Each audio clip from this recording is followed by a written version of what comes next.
Jagtial municipal chairman పీఠంపై suspense continue అవుతుంది. Chairperson Congress కే దక్కనున్న ఎవరు పీఠంపై కూర్చుంటారనే ఉత్కంఠ నెలకొంది. సీల్డ్ కవర్లో చైర్మన్ అభ్యర్థి పేరును పంపింది అధిష్టానం. అయితే స్థానిక ఎమ్మెల్యే సంజయ్, సీనియర్ నేత జీవన్ రెడ్డికి కూడా దీనిపై సమాచారం లేదని తెలుస్తోంది. వాణి, జ్యోతి పేర్లను హైకమాండ్కు ప్రతిపాదించారు ఎమ్మెల్యే సంజయ్. ఇక అధిష్టానం నిర్ణయానికి కట్టుబడి ఉంటామని జీవన్ రెడ్డి, సంజయ్ ప్రకటించారు. రైటిక జగిత్యాల మున్సిపల్ చైర్పర్సన్ ఎన్నికకు సంబంధించిన మరిన్ని డీటెయిల్స్ వెంకటేష్ లైవ్ ద్వారా అందిస్తారు. వెంకటేష్, చెప్పండి, జగిత్యాలపై క్లారిటీ వచ్చిందా? జగిత్యాల చైర్పర్సన్ ఎన్నిక విషయంలో ఇంకా క్లారిటీ రాలేదు. కాకపోతే కొద్దిసేపటి క్రితమే పార్టీ అధ్యక్షుడైన నందయ్య కొద్ది సీల్డ్ కవర్లో బీఫామ్ ఎవరైతే చైర్పర్సన్గా సీల్డ్ కవర్లో వచ్చిందో ఆ పేరుని లోపల ఉన్న అధికారికి అందజేశారు. ఎందుకంటే ఎవరు చైర్పర్సన్ అనే విషయంలో అటు సంజయ్ వర్గము, జీవన్ రెడ్డి వర్గము పరస్పరం వాళ్ళ అనుచరుల పేర్లు ఇచ్చారు. ఆ అనుచరుల పేర్లలో ఎవరవుతారనేది చాలా ఆసక్తికరంగా మారింది. కాకపోతే ఎమ్మెల్యే సంజయ్ వర్గం ప్రతిపాదించిన పేర్లలో రెండు పేర్లు వినిపిస్తా ఉన్నాయి. ఒకటేమో వాణి, ఇంకొకటేమో జ్యోతి. ఈ ఇద్దరిట్లో ఎవరో ఒకరు చైర్పర్సన్ అవుతారని చెప్పి వినిపిస్తా ఉంది. మొత్తంగానైతే జగిత్యాల మున్సిపాలిటీ కాంగ్రెస్ గెలుచుకున్నప్పటికీ ఎమ్మెల్యే వర్గము, తర్వాత మాజీ ఎమ్మెల్సీ జీవన్ రెడ్డి వర్గం మధ్యనే ఈ దోబుచలాట జరుగుతూ ఉంది. ఇప్పటికే ఇండిపెండెంట్తో పాటు కాంగ్రెస్ బీ ఫారం మీద గెలిచిన కొంతమంది కాంగ్రెస్ సభ్యులను జీవన్ రెడ్డి వెంట ఉంటే, మరికొంతమంది కాంగ్రెస్ బీ ఫామ్ మీద గెలిచిన వాళ్ళు, మరికొంతమంది ఇండిపెండెంట్లు సంజయ్ వెంట ఉన్నారు. ఆ మేరకు పూర్తి స్థాయి మెజారిటీ అయితే కాంగ్రెస్కు చేరింది. కాకపోతే చైర్పర్సన్ తమ వర్గం నుంచి కావాలనే ఒక డిమాండ్లు వినిపించారు. కాకపోతే నిన్న హైదరాబాద్లో సీఎం సమక్షంలో, తర్వాత ఉప ముఖ్యమంత్రి సమక్షంలో ఒక అవగాహనకు వచ్చారు. పార్టీ అధిష్టానం ఎవరిని నిర్ణయం తీసుకున్నా కూడా మేము ఇద్దరం ఓకే చెప్తామని చెప్పి వాళ్ళు అంగీకరించారు. అంతేకాదు, కాకపోతే ఒక డిమాండ్ ఏంటంటే జీవన్ రెడ్డి నుంచి కాంగ్రెస్లో మొదటి నుంచి పనిచేసిన కార్యకర్తలకు, కష్టపడే కార్యకర్తలకు మాత్రమే ఇవ్వాలని చెప్పి ఆయన ప్రతిపాదించారు. ఆ మేరకు సంజయ్ కూడా తాను ప్రతిపాదించిన పేర్లలో గతంలో కాంగ్రెస్లో ఉన్న వాళ్ళ పేర్లే ప్రతిపాదించినట్టు తెలుస్తుంది. ఆ మేరకు ఇద్దరి పేర్లు మనం ఇంతకుముందు చెప్పినట్టుగా జ్యోతి కానీ, తర్వాత వాణి కానీ ఇద్దరి పేర్లు ఉన్నాయి. అదేవిధంగా వైస్ చైర్మన్ కూడా మైనారిటీ వర్గాల నుంచి ఒకటి చాంద్ పాషా, ఒకటి మున్నా, ఈ రెండు పేర్లు వినిపిస్తూ ఉన్నాయి. ఈ వైస్ చైర్మన్ పేర్లలో మున్నా ఆరు చాంద్ పాషా, తర్వాత చైర్మన్లలో వాణి ఆరు జ్యోతి, ఇద్దరిట్లలో ఎవరో ఒకరు అయ్యే అవకాశం ఉంది. ఇప్పుడైతే ఒకరొకరుగా అక్కడికి కౌన్సిలర్లు జగిత్యాల మున్సిపాలిటీ కార్యాలయానికి చేరుకుంటూ ఉన్నారు. మనకు బలాబలాలు కనుక చూస్తే జగిత్యాల కాంగ్రెస్లో సంజయ్ వర్గానికి సంబంధించిన 14 మంది, తర్వాత కాంగ్రెస్ జీవన్ రెడ్డి వర్గానికి 9 మంది గెలిచారు. అంటే వీళ్ళు అఫీషియల్గా 14+9 23 మంది కాంగ్రెస్ బీఫామ్ మీద గెలిచారు. అదేవిధంగా ఇండిపెండెంట్లలో సంజయ్ వర్గానికి 4, తర్వాత జీవన్ రెడ్డి వర్గానికి 8 మంది గెలిచారు. అంటే 8 + 4 12 + 23, అంటే మొత్తం 35 మంది సభ్యులు ఇప్పుడు కాంగ్రెస్ వెంట ఉన్నారు. అక్కడ ఉన్న మొత్తం స్థానాలు 50 మాత్రమే. ఈ 50లో 35 మంది కాంగ్రెస్కు మద్దతున్నారు.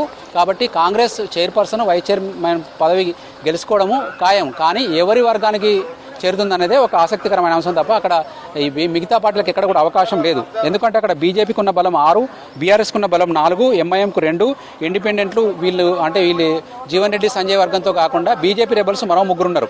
ఇట్లా 50 మంది కౌంటింగ్లో ఎంఐఎం ఆల్రెడీ ఫ్రెండ్లీ కంటెస్ట్గా కాంగ్రెస్ తోటి జీవన్ రెడ్డి తోటి ఉన్నారు. కాబట్టి ఓవరాల్గా 35+2 37 మంది బలం సభ్యులతోటి అక్కడ కాంగ్రెస్ చైర్మన్ పదవిని, వైస్ చైర్మన్ పదవిని కైవసం చేసుకోబోతుంది.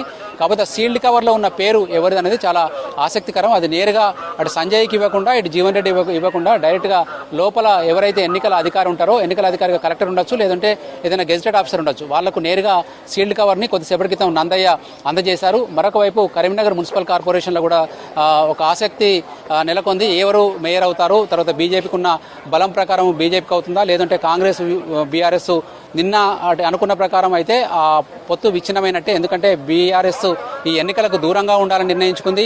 ఒకవేళ కౌన్సిల్ సమావేశానికి వచ్చినా కూడా చేతులు ఎత్తకుండా తటస్థంగా ఉండాలని నిర్ణయించుకున్నారు. ఆ మేరకు ఇక్కడ ఒక టెన్షన్ వాతావరణం అయితే నెలకొంది. ఎందుకంటే ఈ 34 మంది, ఇప్పుడు మొత్తం 50 మందిలో 34 మంది బీజేపీ వైపు ఉన్నారు, 35 మంది బీజేపీయేతర కూటమిలో ఉన్నారు. ఈ 35 కనుక ఒకవేళ యాబ్సెంట్ అయితే హాల్లో మిగిలేది కేవలం 34 మందే. కానీ ఈ కోరం ఎట్లా ఉంటుందంటే, కౌన్సిల్లో మేయర్ లేదా డిప్యూటీ మేయర్ ఎన్నిక జరగాలంటే మొత్తం సభ్యుల్లో సగము +1, అంటే 50% +1 ఉండాలి. ఆ లెక్కన 69 మందిలలో 50+1 అంటే 35 మంది ఉండాలి. కానీ బీజేపీ వెంట 34 మందే ఉన్నారు. ఒకవేళ 34 మంది మాత్రమే కూర్చొని 35 మంది యాబ్సెంట్ అయితే ఈ ఎన్నిక వాయిదా పడే అవకాశం ఉంది. అందుకోసమే పోలీసులు కూడా చాలా చాకచక్యంగా వ్యవహరిస్తున్నారు. ఇప్పటికే బీజేపీ కార్పొరేటర్లు కేంద్ర మంత్రి బండి సంజయ్ కరీంనగర్ చేరుకున్నారు. ఇక్కడే భగత్ నగర్ సమీపంలోని ఒక హోటల్లో వాళ్ళంతా టీ తాగడానికి వెళ్ళారు. అక్కడి నుంచి నేరుగా ఇప్పుడు ప్రజెంట్ మనం చూస్తున్న మున్సిపల్ కార్యాలయానికి వస్తున్నారు. ఇక్కడ దాదాపు 144 సెక్షన్, పాత 144 సెక్షన్, కొత్త చట్టం ప్రకారం BNSS 163 అమలు చేస్తూ ఉన్నారు. బార్కెట్లు పెట్టి పోలీసులు అందరినీ దూరంగానే నిర్వహిస్తున్నారు. కేవలం ఐడి కార్డులు, పాసులు ఉన్న వాళ్ళు మాత్రమే లోపలికి అనుమతిస్తూ ఉన్నారు. మనం ఉదయం నుంచి జరుగుతున్న పరిణామాలు కనుక చూస్తే నిన్న అటు వరకు ఒకలాగా ఉండేది కరీంనగర్ మున్సిపల్ కార్పొరేషన్ విషయంలో. ఇప్పుడు ఈ రోజు వరకు ఒక రకంగా ఉంది. ఈరోజు ఉదయం పరిస్థితులలో బీఆర్ఎస్ ఎప్పుడైతే తాము తటస్థంగా ఉంటామని నిర్ణయించుకున్నారో ఒక్కసారిగా బంతి బీజేపీ కోర్టు వైపు వెళ్ళిపోయింది. ఎందుకంటే బీజేపీకి అతిపెద్ద పార్టీ కాబట్టి ఇక్కడ అతిపెద్ద పార్టీగా ఉన్న బీజేపీకే మనకు మేయర్, ఇప్పుడు డిప్యూటీ చైర్మన్ గెలుచుకునే అవకాశాలు ఏర్పడ్డాయి. కాకపోతే ఇక్కడ ఎన్నిక జరుగుతుందా, వాయిదా పడుతుందా అనేది ఒకటే ఇక్కడ కీలకంగా మారింది.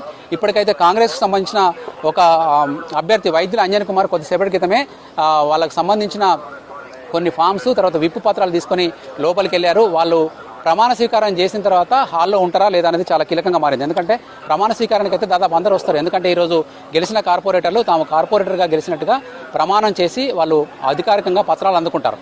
పత్రాలు అందుకున్న వాళ్ళకి మాత్రమే ఓటు వేసే హక్కు ఉంటుంది. లోపల ఓటింగ్ కోసము సీట్లు కేటాయించారు. ఆ సీట్లలో ప్రమాణ స్వీకారం అనంతరం ఎన్నికల నోటిఫికేషన్ ఏదైతే మేయర్కి, డిప్యూటీ మేయర్కి నోటిఫికేషన్ ఇస్తారు.